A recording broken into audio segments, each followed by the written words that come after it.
नमस्ते। सिक्किमका सम्पूर्ण जनसमुदायलाई म डाक्टर बिना बस्नेतकोबाट हार्दिक अभिनन्दन।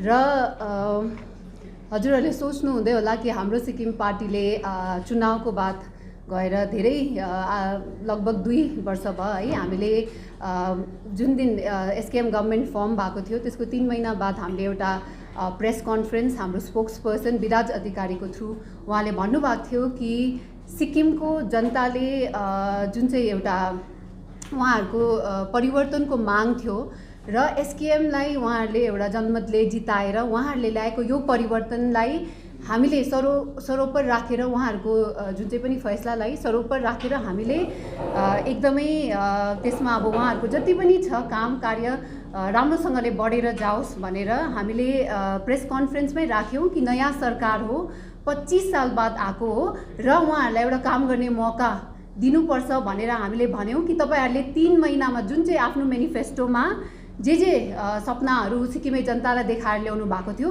त्यो पुरा 3 महिनामा गर्नु नसके तापनि 1 साल हामी तपाईँहरूलाई 365 दिन दिन्छौँ र त्यतिमा तपाईँहरूले गरेर एउटा देखाइदिनुहोस् भने हामीले त्यो प्रेस कन्फरेन्स राखेको थियौँ र त्यसको पछि हामीले सजेसन्स मात्रै दियौँ। हामीले त्यसको पछि प्रेस कन्फरेन्समा आएनौँ। कुनै पनि नयाँ सरकारलाई हामीले काम गर्ने एउटा मौका दिनुपर्छ भनेर एउटा सुसंस्कृत राजनीतिको स्थापना गर्नु लागि हामीले एकदमै इन्टरफेरेन्स गरेनौँ।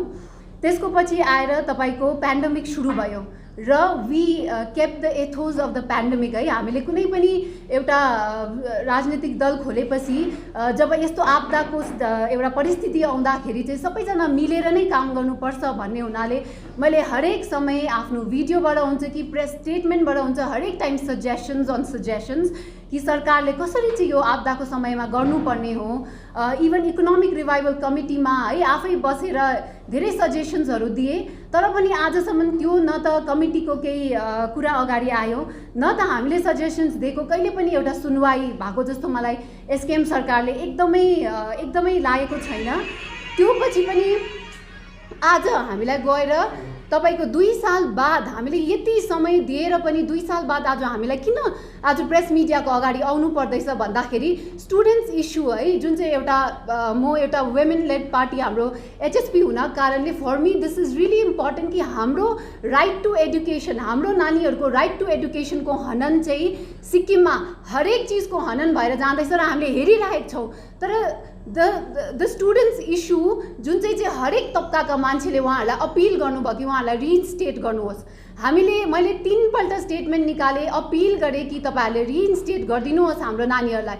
एउटा तल्लो तबकाबाट एउटा तल्लो दर्जाका तल्लो लेभलबाट आएका लो मिडल क्लास इन्कम ग्रुपको नानीहरू जुन चाहिँ कलेजमा पढ्नु भएको उहाँहरूको भविष्यसँग खेलवाड गर्नु हाम्रो लागि चाहिँ त्यो एकदमै तुच्छ काम। जुन चाहिँ तपाईँहरू यस्तो पावरफुल पोजिसनमा बसेर when you go on playing your putting on your power play on the students, I feel that is the worst situation state can face होइन। त्यसको पछि गएर हामीले एक्जामिनेसन दिनुभन्दा पनि उहाँहरूले दिनु भएन र आजको दिन उहाँहरूले हाई कोर्टमा पिटिसन धाको हुनुहुन्छ।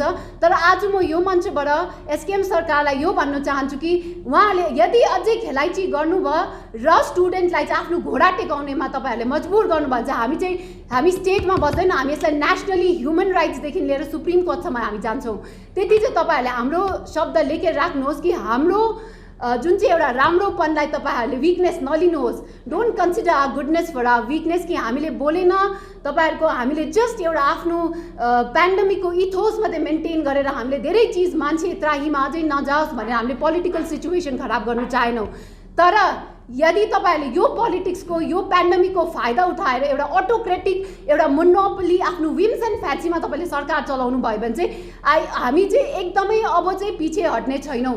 हेल्थको सिचुएसन, एडुकेसनको सिचुएसन सबै कहाँनिर गइरहेको छ आज सिक्किममा हामी सबैलाई थाहा भएको कुरो। आज द हाइएस्ट स्टेटको जुन चाहिँ तपाईँ चौकीमा बसेर आज ओपन थ्रेट्स आउँदैछ कि सिक्किममा चाहिँ आई थिङ्क डेमोक्रेसी हरेक सेटअपबाट फेल भएको हो कि आज हरेक तपाईँहरूले आफ्नो जरा माटोभित्र नपसिनै यस्तो खालके तपाईँलाई यस्तै खालके तपाईँहरूले जुन चाहिँ गर्नु हुँदैछ सिक्किममा, I feel that is really sad. र हाम्रो सिक्किम पार्टीले तपाईहरुको कन्डेम गर्छ जुन चाहिँ open threat. If you feel like the employees were not coming on time और if you really feel like कि सिक्किममा त्यस्तो काम गरिब मान्छे आएर भएको छैन भने तपाईहरुले डोर स्टेप डेलिभरी गर्नु, सर्भिसेस पुर्याउनुस् न त जनतामाथि. पेन्डेमिकमा किन कुदाउनुहुन्छ तपाईहरु वेस्ट सिक्किमदेखि ईस्ट? तपाईहरुको कर्मचारीहरु सबैलाई एउटा राम्रो ढंगमा एउटा without humiliation you can give them एउटा डोर स्टेप डेलिभरी दिन सक्छौ. तर तपाईहरुले आज कसरी चाहिँ एउटा ह्युमिलिएटिङ सिचुएसनमा जो आफ्नो पद अधिकारी एउटा बस्नु भएको छ तपाईहरुले कसरी यसरी यो त अब के भन्नु आफ्नो मर्जीमा चलेको सरकार जस्तो मलाई लाग्नु थाल्यो. त्यो पनि छोड्दिनुस्. तपाईहरुले आफ्नो पावरको एकदमै मिसयुज गर्नु हुँदैछ. त्यो पनि छोड्नुस्. तपाईहरुले आज के गर्नु हुँदैछ भन्दा एन्भाइरोमेन्ट हैन एउटा एन्भाइरोमेन्टलाई यति बेसी हामीले जुन चाहिँ हामीलाई गाउँ बस्तीबाट खबर आउँदैछ कति बेसी रुख काटिँदैछ. गाउँ बस्तीको छोड्दिनुस्. आज यहीँ ओपनली के भइरहेको छ सबै कन्स्ट्रक्सन हाम्रो हेरिटेज स्पेसहरू चाहिँ के do you want mall in pandemic? हाम्रो मान्छेलाई कि हस्पिटल भत्काएर आजको दिनमा चाहिँ पेन्डेमिकमा चाहिँ तपाईलाई चाहिँ के मल चाहिएको छ? जब हामीले सिचुएसन देख्दैछौँ कि यस्तो यस्तो आपदा आउनु सक्छ, this is the time of crisis, this is the time of pandemic. If you feel like making malls, making concretes it's really important for you, then I am really sorry to say कि तपाईहरु governance आफ्नो त्याग्नुस् बरुभन्दा. This is not right. तपाईहरुले जुन चाहिँ आफ्नो यो रुख काट्ने र बेच्ने जुन चाहिँ नि आज सिक्किमको ग्लेसियर्स कति छ र उत्तराखण्डमा हामीले देखिरहेका छौँ चाहिँ कसरी भइरहेको छ. र आज तपाईहरुले सिक्किममा चाहिँ बचाउनु पर्ने हो कि हिजो अर्थ डेमा एकदमै हामी स्ट्रेन्थन गरेर जाने यही हो तपाईहरुको strengthening. Do you really feel like कि तपाईले हरेक सेटअप छोड्दिनुस्? तपाईले आफ्नो जनसमुदाय जनताको मागलाई कसैलाई सिरोपर राखेको छैन. तपाईले आफ्नो मोनोपोली गर्नु हुँदैछ. तर एन्भाइरोमेन्टसँग त खेलवाड नगर्नुहोस् न. यो त कुनै प्यारिसमा हुने र ग्रेटा थन्डरबर्गको इस्यु होइन नि. यो त हरेक हामी त त्यस्तो एउटा नाजुक एउटा जग्गामा बस्छौँ नि त. जियोग्राफिकली जुन चाहिँ जग्गा एकदमै हाम्रो नाजुक छ त्यस्तोमा तपाईहरुले कसरी खेलवाड? तपाईले त्यो त लासमाथि बसेर पैसा कमाएको जस्तो सिचुएसन हुँदैछ त. तपाईहरुलाई यहाँ सबै बगेर यो सबै खतम पारेर जानु हो. टिस्टाको के भइरहेको छ? ऊर्जाको हरेक मान्छेले आफ्नो आवाज उठाउँदैछ तर आज कसैको सुनवाई भएको छैन सिक्किममा. I think in a democratic setup तपाईहरुले यो सबै नै खतम गर्नु चाहनु भयो भने यो हाम्रोबाट चाहिँ एउटा वार्निङ हो कि हामी सायदै अब चुप लागेर एकदमै बस्ने छैनौँ. हामी कति हाम्रो मान्छे जनशक्ति होस् नहोस् तर हामी एकदमै हरेक इस्युमा तपाईहरुको हामी एकदमै पछि लागेर हामी आउनेछौँ. र यो लास्ट एउटा तपाईहरुलाई निवेदन छ कि प्लिज प्लिज प्लिज यस्तो crisis situation really think about your people. एउटा एम्पथीसँग एउटा काम गरिदिनुहोस् भन्दै म हाम्रो सरकारलाई निवेदन गर्दछु. र secondly I want to request the people of Sikkim. यो एउटा अपिल हो कि हाम्रो सिक्किम पार्टीले मेम्बरशिप ड्राइभ गर्दैछ. हाम्रो सिक्किम पार्टीले हाम्रो कमिटी चेन्ज गर्दैछ र हाम्रो Sikkim party wants to set an example कि वुमेन चाहिँ जति बेसी चाहिँ हाम्रो पार्टीमा चाहिँ एउटा नारीको प्रतिनिधित्व चाहिँ हामी बेसी दिउँ भन्ने जो मेरो इलेक्सनको अगाडि पनि मैले धेरै रिक्वेस्टहरू पठाएँ है. तर सिक्किममा के छ? सिक्किम छोडिदिनुहोस् इन्डिया वर्ल्ड ओभर के छ भन्दा वुमेनलाई पोलिटिक्समा एकदमै आज देख्दैछौँ साइडलाइन हुँदैछ. अहिले भर्खरको इन्सिडेन्ट मेरो यो प्रेस कन्फरेन्स कुनै अरू जग्गा हुनेवाला थियो तर त्यहाँनिर यो प्रेस कन्फरेन्स हुनु दिएन. So this is really sad. एउटा वुमेनसँग यस्तो डराउनु तपाईँहरूलाई के थियो होइन? तपाईँले आफ्नो एउटा भेन्यू धरी तपाईँहरूले भेन्यूमा अब्स्ट्रक्सन ल्याउनु भन्दा this is really sad. And यो चाहिँ तपाईँले एउटा वुमेनको पावर बुझ्नु भएको छैन. तर तपाईँहरूको यो हामीलाई यदि हाम्रो अच्छाइपनलाई तपाईँहरूले कमजोरीपन दिनुभयो भने यो चाहिँ विनाशकार तपाईँहरूको सरकारको लागि हुन्छ. हाम्रो जति पनि नारीहरू म भन्छु सिक्किममा जो पनि हुनुहुन्छ जो चाहनुहुन्छ कि भविष्य सिक्किमको चाहिँ राम्रो होस् तपाईहरुले देखिरहनु भएको छ. त्यही पार्टीबाट मान्छे त्यसरी नै आउँछ एउटा बिग्रेको भत्केको बाटोबाट चाहिँ तपाईलाई एउटा कालो गुफाभित्र लगेर राख्दैछ. तपाईँ खुसी भएर कसरी त्यही मान्छेलाई त्यहाँ पुर्याउनुहुन्छ? त्यही मान्छेलाई भोट कसरी दिनुहुन्छ? जब तपाईँलाई जस्ट एउटा नारी led women led party nobody wants to follow. Why? Because तपाईँले त्यो सुनौरो भविष्य त्यहाँ देखेको छ तर जस्ट नारी हो. कसैले त्यो आदि छोडेर जाने हुन्छ पार्टी. तर आजको समयमा जब क्राइसिसको समयमा पेन्डेमिकमा you have seen that the countries which have done the best आफ्नो मान्छेलाई बचाउने चाहिँ एउटा वुमेन लेड कन्ट्रिजहरू मात्रै थिए 7वटा कन्ट्रीमा. आजको समय जब चाहिँ संसारमा जब रगत पक्षे हुँदैछ नि आई थिङ्क वुमेनको जुन चाहिँ एम्पथी र भर्च्यु जुन चाहिँ छ नि एउटा कम्प्यासनको त्यो मात्रै जरुरी छ. र जति बेसी चाहिँ वुमेन चाहिँ आई थिङ्क इन पोलिटिक्स एकदमै राम्रो पोजिसनमा आउनुपर्ने हुन्छ. म यो जग्गाबाट हरेक नारीलाई हाम्रो सिक्किममा एकदमै आइदिनुहोस्. हामीसँग मिलेर हामीसँग काम गरिदिनुहोस् भन्ने एकदमै विन्ती गर्छु। र हाम्रो सिक्किम पार्टी सदैव न सदैव उहाँहरूलाई साथ दिनेछ। तपाईँहरूको पछि केही ब्यागेज छैन, न करप्सनको न केही चार्जेस छैन। तपाईँहरूको माथि एउटै मात्रै खाली कुरा आउँछ, तपाईँहरूको क्यारेक्टरमाथि उहाँहरूले खिलवाड गर्नु थाल्छ, क्यारेक्टरमाथि दाग लाउने कुरा गर्नु थाल्छ।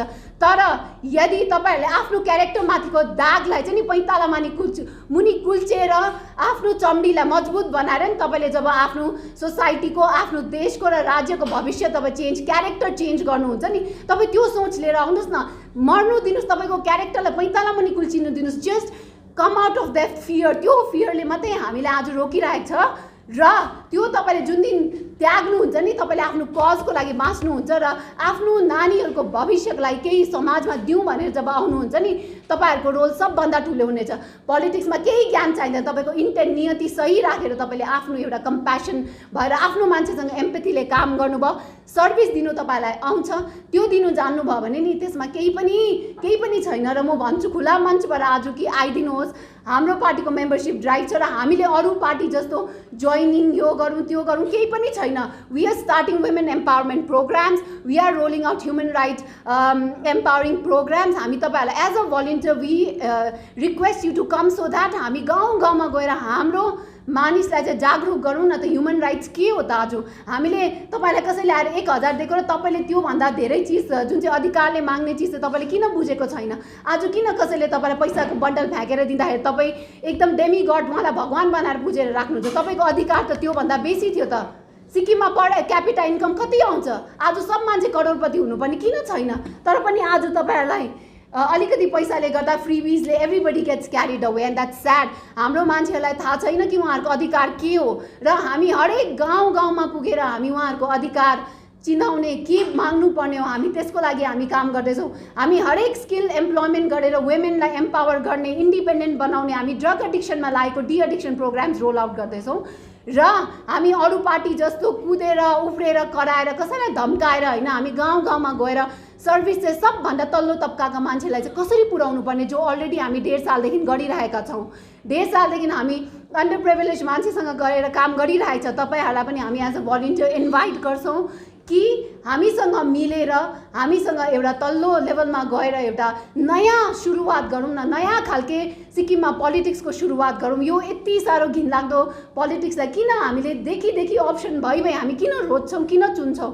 यो हाम्रो हातमा छ। र आज हाम्रो कैलाश प्रधानज्यू जस्तो, नवराज तिवारीज्यू जस्तो हाम्रो प्रोजेक्टमा कहिलेदेखि मिली एउटा अन्डर प्रिभिलेजलाई कसरी चाहिँ एउटा सस्टेनेबल मोडलमा गरौँ भन्ने काम गर्नुभएको छ। तर आजको दिन उहाँहरूले भोट जित्नु भएन त। किन चाहिँ हाम्रोमा कमजोरी छ नि त यो? किन हामी चाहँदैनौँ त्यस्तो मान्छे माथि पुग्नु? जस्तो समाजले जस्तो मान्छे रोज्छ त्यस्तै मान्छेले गएर तपाईँहरूले कसरी, how can you expect that good things will be delivered to you when you don't choose the right people to go up to them? So I feel तपाईँहरूले एकदमै यो सिक्किमको हाई टाइम हो कि तपाईँहरू त्यो अँधेरो गुफामा गएर फेरि ढुङ्गा हानेको स्थितिमा पुग्नुहुने छ कि तपाईँलाई सुनौलो भविष्यको जब हाम्रोमा रोड म्याप छ, जब हामीले गरिरहेका छौँ त्यस्तो चुन्नुहुन्छ कि तपाईँहरूले के चुन्नुहुन्छ? किन एउटा वुमेन लेड पार्टीमा किन सपोर्ट आउँदैन? म I request from this platform for people to really आफ्नो कन्साइन्स क्लियर राखेर सोच्नुहोस्। तपाईँहरूकोमा अप्सन छ, हाम्रो पनि एउटा इन्करेजमेन्ट तपाईँहरू भनिदिनुहोस् र हाम्रो मेम्बरसिप ड्राइभ र हाम्रो भलिन्ट्री प्रोग्राम्समा एकदमै पार्टिसिपेट गरिदिनुहोस् भन्दै म अपिल गर्दछु। धन्यवाद।